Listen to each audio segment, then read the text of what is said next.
Hello, BookTube. Well, it's a bleak and barren Sunday here at Hyde Cottage, made slightly less bleak and slightly less barren by the fact that I've been in the company of badly hungover teenagers for a chunk of that day, and they're having it worse than I am. But they're gone now, and I thought I would console myself with what's left of the Sunday with a book tag. And there's one, and I was tagged twice. It's the Jurassic Park book tag. I was tagged by Sue at Sue's Book Nook and by Richard Bruner.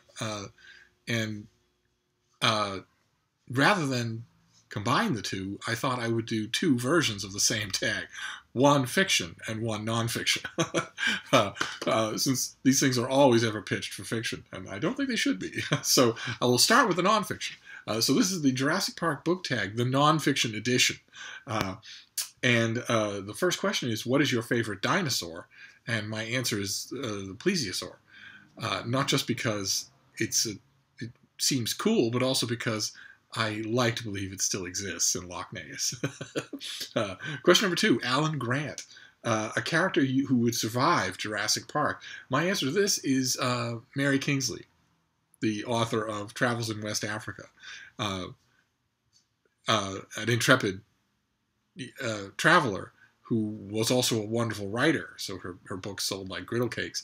And she learned quickly in the course of her unconventional travels in Africa that if you depend on other people for anything, you'll be disappointed.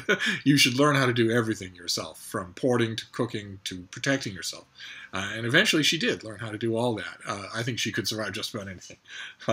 Question number 3, Ellie Sattler, a character who's willing to risk their life for others.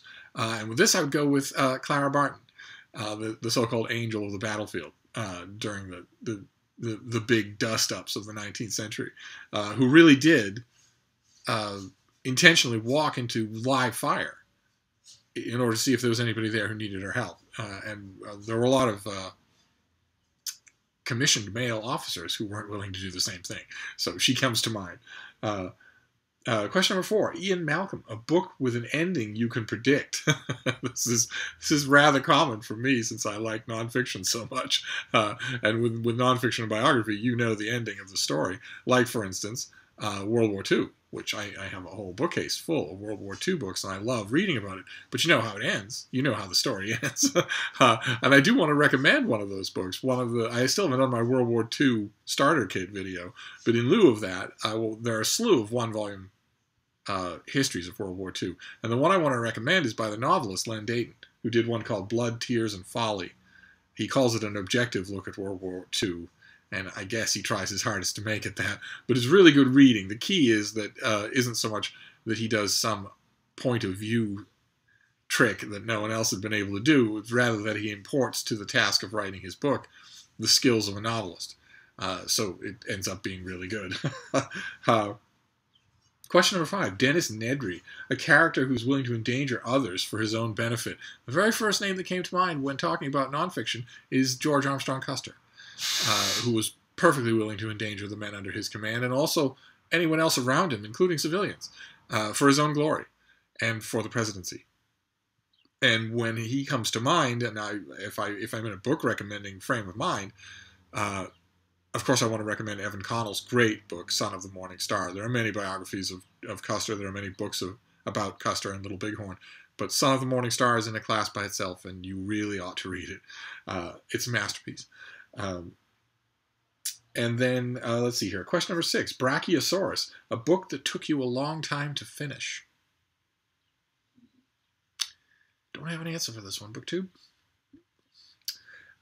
Question number 7, T-Rex, a book you found intimidating but ended up loving. Again, don't really have an answer to this question. Intimidating? Not so much. And also I might point out, T-Rex, Cretaceous, not Jurassic. Question number 8, Velociraptor, a book that's fast-paced. That was easy. 1066 by David Howarth. David Howarth, the historian, never wrote a bad book. But 1066, it's a wee slip of a thing.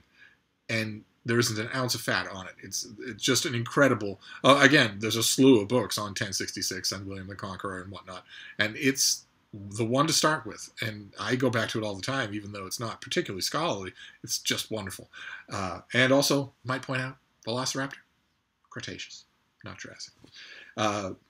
Question number 9, Pterodactyl, a book that flew you to another world. I, of course, immediately did an association in my mind with Flight and thought of Miracle at Kitty Hawk, which is an older book. It's a well-edited, well-curated collection of the letters of Orville and Wilbur Wright.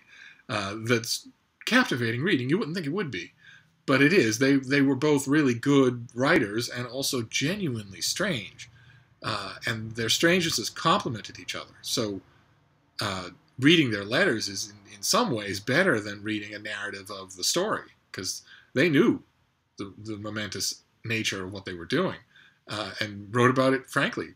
Their letters really stand up. And also Pterodactyl, Cretaceous, not Jurassic. And number 10, Triceratops. Tag 3 people, because they've got the YouTube.